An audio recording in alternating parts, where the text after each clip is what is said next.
जब आदिवासियों की वो बात कर रहे थे तो वो एंकर्स तक आ गए कि एंकर्स कोई आदिवासी नहीं है। उठकर बाहर जाइए, स्टूडियो से बाहर जाइए, गेट आउट फ्रॉम हियर। ये दो वीडियो सुना आपने, एक जी न्यूज का कोई सांकीर्त्यायन नाम का ये एंकर है जो ब्राह्मण समाज से आता है, सरेआम एक दलित समाज से आने वाली महिला नेता को कह रहा है get out from my studio. आपको बता दें, न्यूज़ रूम में पहले तो रिक्वेस्ट करके बुलाते हैं और सारिका चली गई। वही सारिका हैं जिन्होंने मुंहतोड़ जवाब दिया था स्मृति ईरानी को भी। और सोचिए किस तरह से टीवी स्टूडियो में स्मृति ईरानी हो या प्रधानमंत्री नरेंद्र मोदी या अमित शाह, वो भी किसी महिला और दलित महिला के साथ इस तरह से ऊंची आवाज़ में बात नहीं कर सकते हैं।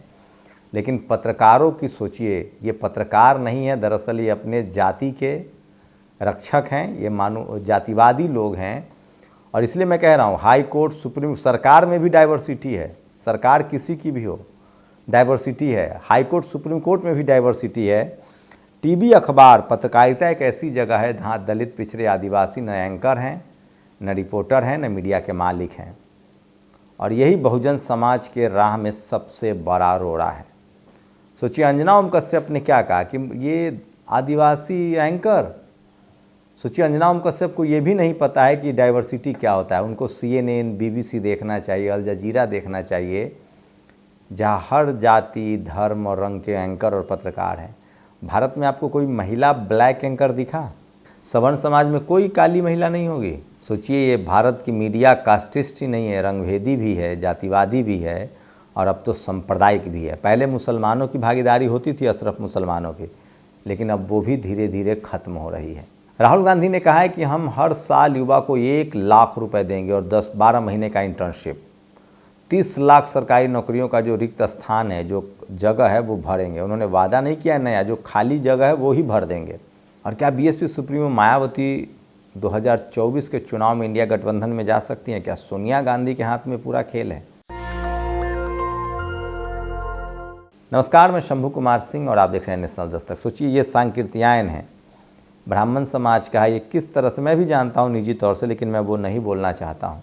लेकिन सबसे बड़ी खबर आ रही है। सोचिए सुप्रीम कोर्ट ने कहा था कि स्टेट बैंक ऑफ इंडिया को जितने इलेक्ट्रल बॉन्ड के चंदा मिला है उसके नाम जाहिर करने होंगे 6 मार्च तक। उसने नहीं किया। अब contempt petition filed in supreme court over SBI non disclosure of erectile bonds detail, इसको लेकर कंटेम्प्ट ऑफ कोर्ट की फाइल की गई है। और सुब्रमण्यम स्वामी ने कहा है first culprit is finance minister, मतलब पहला दोषी जो है वो वित्त मंत्री निर्मला सीतारमण है। Then PMO and finally buck stop with PM, तब प्रधानमंत्री ऑफिस और उसके बाद प्रधानमंत्री नरेंद्र मोदी। तो सोचिए अगर यही कोई दलित, पिछड़ा, आदिवासी प्रधानमंत्री होता, किसान प्रधानमंत्री होता, तो ये मीडिया जीने न देती। इस देश में अगर कोई भी सरकार काम नहीं कर रही तो उसकी वजह है मीडिया। और आज BJP की सत्ता चली जाए, कोई दलित, पिछड़ा, मायावती प्रधानमंत्री हो जाए, मीडिया ठीक हो जाएगी। इसलिए मैं कह रहा हूँ मीडिया सिर्फ और सिर्फ जाति देखकर काम करती है। दिल्ली वालों को मिलते रहेगी मुफ्त बिजली, कैबिनेट की इमरजेंसी मीटिंग में केजरीवाल सरकार का फैसला। बिजली सब्सिडी योजना 31 मार्च 2025 तक जारी रहेगी। ये बड़ी खबर है जो सोशल मीडिया पर वायरल है। और मैं इसलिए कह रहा हूँ कि लोकतंत्र न होता तो आपकी सूद, कम से कम चुनाव के समय सूद ले रहे हैं लोग। क्या सोनिया गांधी जी और बसपा सुप्रीमो मायावती जी की मुलाकात संभव है? मुझे लगता है यदि सोनिया जी खुद पहल करती हैं तो बहन जी मना नहीं करेंगी। बाकी किसी के मिलने से कोई फ़ायदा नहीं है। कुछ अम्बेडकरवादी ने कहा ये बहुत करीब से BSP के पॉलिटिक्स को कवर करते हैं। और अदालतों में आयोजन में पूजा अर्चना पर रोक लगनी चाहिए। धार्मिक रीति रिवाज का पालन अदालत के कार्यक्रमों में नहीं होना चाहिए, सुप्रीम कोर्ट के जज। सीनियर पत्रकार उर्मिलेश ने कहा है कि ये फैसला इस देश के हर सरकारी संस्थाओं में लागू होना चाहिए कि कोई भी पूजा पाठ जो है, किसी भी धर्म का पूजा पाठ सरकारी आयोजनों में न हो। अदालतों के आयोजन में पूजा कार्यक्रम पर रोक लगनी चाहिए, संविधान के आगे सिर झुकाए। तो ये मैं नहीं कह रहा हूँ, सुप्रीम कोर्ट के जज ने कहा है और ये शानदार फैसला है, संवैधानिक प्रावधान यही है। और सोचिए किशोरियों की आत्महत्या की 1 सप्ताह बाद पिता ने मौत को गले लगाया, मिल रही थी धमकियाँ। सोचिए अगर यही किसी गैर BJP शासित राज्यों में, यूपी के अलावा कहीं और होता तो यूपी के नेता एक ट्वीट कर लेंगे, बात खत्म है। तो BJP जहाँ जहाँ सत्ता में है, विपक्ष वहाँ डरा सहमा है। और बहुजन दल वाला विपक्ष तो और भी मत पूछिए। यही घटना अगर किसी दूसरी पार्टी की सरकार में हुई होती तो जंगल राज आ गया होता, BJP सड़क से लेकर संसद तक कोहराम मचा देती। लेकिन BJP सत्ता में तो कुछ बोलेंगे नहीं।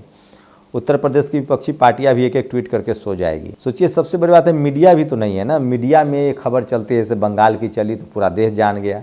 हापुड़ से अभिषेक कुमार जाटव ने वीडियो शेयर किया है किस तरह से बाबा साहब की मूर्ति को लेकर विवाद हुआ और लगातार यूपी पुलिस में इस तरह के खबरें आ रही है कि वो बायस्ड होते हैं। और सुप्रीम कोर्ट के जज साहब की बात बिल्कुल सही है। एक बात और जोड़नी है, कोर्ट ही क्यों, किसी भी शासकीय कार्यक्रम में धार्मिक अनुष्ठान नहीं होना चाहिए। कोर्ट ही नहीं, सारी शासकीय संस्थाएं संविधान की रोशनी में चलती है, किसी धर्म के कर्मकांड से नहीं। फिर दफ्तरों में धार्मिक आयोजन क्यों? तो ये एक बड़ा नज़ीर पेश कर सकता है। ये बड़ा फैसला है, सुप्रीम कोर्ट के जज ने कहा है, फैसला नहीं उन्होंने कहा है। और सोचिए इलेक्ट्रोल बॉन्ड को लेकर अब पिटीशन दायर हो रहा है, तो ये चिंता का सबब है। देखते हैं इसमें क्या होता है।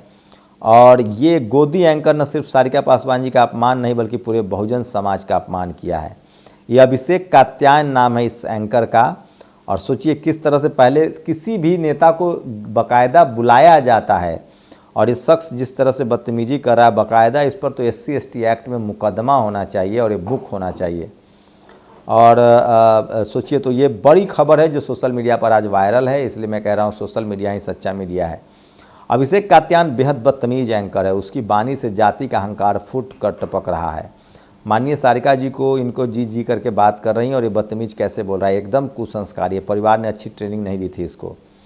चाटुकार बेहुदा अभिषेक कात्यायन अपने जात का परिचय देते हुए इसे कैसे बर्दाश्त होगा? एक दलित महिला जी इतने कॉन्फिडेंस से बात कर रही है। तो बहुजन समाज के लोगों को बिल्कुल न्यूज रूम स्टूडियो में नहीं जाना चाहिए, ये आपके खिलाफ हैं। और सोचिए किस तरह से DD न्यूज के दफ्तर में तो मारपीट की खबरें सामने आई थी। और प्रधानमंत्री मोदी का एक वीडियो सुनते जाइए, वो कह रहे हैं कि हमारा चैनल TV अखबार जो है वो हमारी खबरें नहीं दिखाता है। क्या आप सहमत हैं? हमारे मीडिया वालों के लिए ये जो मैं बोल रहा हूँ वो खबरें नहीं होती है। सोचिए प्रधानमंत्री को भी पहली बार मीडिया से शिकायत है। लेकिन एक बात मैं कहूँगा, कांग्रेस के दौर में इतनी भी सरकारी खबरें खिलाफ नहीं चलती थी। मैं मनमोहन सिंह वाली बात नहीं कह रहा हूँ, जब सचमुच इंदिरा गांधी राजीव गांधी प्रधानमंत्री थे। मनमोहन सिंह के खिलाफ तो खूब लिखा गया है ना, क्योंकि वो अल्पसंख्यक समाज से थे। तो इस देश में दलित पिछड़े अल्पसंख्यकों के खिलाफ खूब लिखा जाता है। और 30 लाख लोगों को सरकारी नौकरी दी जाएगी। पहली नौकरी हर ग्रेजुएट और डिप्लोमाधारी को 1 लाख रुपए प्रति वर्ष स्टाइपेंड की अप्रेंटिस मिलेगी। 1 लाख रुपए 1 साल में अप्रेंटिस के साथ। पेपर लीक से मुक्ति मिलेगी, कानून बनाया जाएगा। इकोनॉमी सुरक्षा, 5000 करोड़ रुपए के राष्ट्रीय कोष से जिला स्तर पर युवाओं को स्टार्टअप फंड देकर उन्हें उद्यमी बनाने की गारंटी दी जाएगी। तो ये राहुल गांधी के जो बयान है आज के, ये भी सोशल मीडिया पर सबसे ज़्यादा वायरल है। और सूत्रों से खबर मिले कि बहन जी 9 तारीख को इंडिया गठबंधन में शामिल हो सकती हैं। सोनिया गांधी जी कर रही हैं पहल। यूपी के भाई बताइए क्या ऐसा कुछ चल रहा है वहाँ? तो अगर ये हो जाता है तो चमत्कार ही नहीं मिरेकल होगा 2024 में। क्या महन मायावती, चिराग पासवान और मुकेश सहनी इंडिया में शामिल हो तो NDA बिहार यूपी से साफ हो जाएगा। सोचिए ऐसे वक्त में जब BJP जैसी पार्टी रोज़ दलों से गठबंधन कर रही है, बहुजन समाज के दल अगर गठबंधन नहीं करते हैं तो ये उनका अहंकार ही माना जाएगा। लेकिन कांग्रेस को अपने घुटनों पर आना चाहिए। क्या सोनिया गांधी और बसपा सुप्रीमो मायावती जी की मुलाकात संभव है? मुझे लगता है यदि सोनिया जी खुद पहल करती हैं तो बहन जी मना नहीं करेंगी। बाकी किसी के मिलने से कोई फ़ायदा नहीं है। ये सबसे बड़ी खबर है जो अखिलेश यादव को भी अपना जिद छोड़ना चाहिए और सब लोगों को बीट के। और सोचिए जीनत सिद्दीकी ने एक आरोप लगाया है कि ये जो अभिषेक कात्यायन है ये बेहद ही बदतमीज है और ये एंकर नहीं। तो आप लोग क्या कहेंगे? बहुजन समाज के लोगों को TV अखबार का बॉयकॉट करना चाहिए? आप लोग अपनी प्रतिक्रिया जरूर दीजिए, आपकी प्रतिक्रिया बहुत अहम है। नेशनल दस्तक की आपसे गुजारिश है कि अगर इसको बचाना चाहते हैं तो नेशनल दस्तक को सब्सक्राइब करने के लिए रेड कलर के सब्सक्राइब बटन को दबाएं, फिर बेल आइकन की घंटी दबाएं। नेशनल दस्तक को बचाने के लिए बहुत जरूरी है कि हर खबर को शेयर करें, लाइक करें, कमेंट जरूर करें।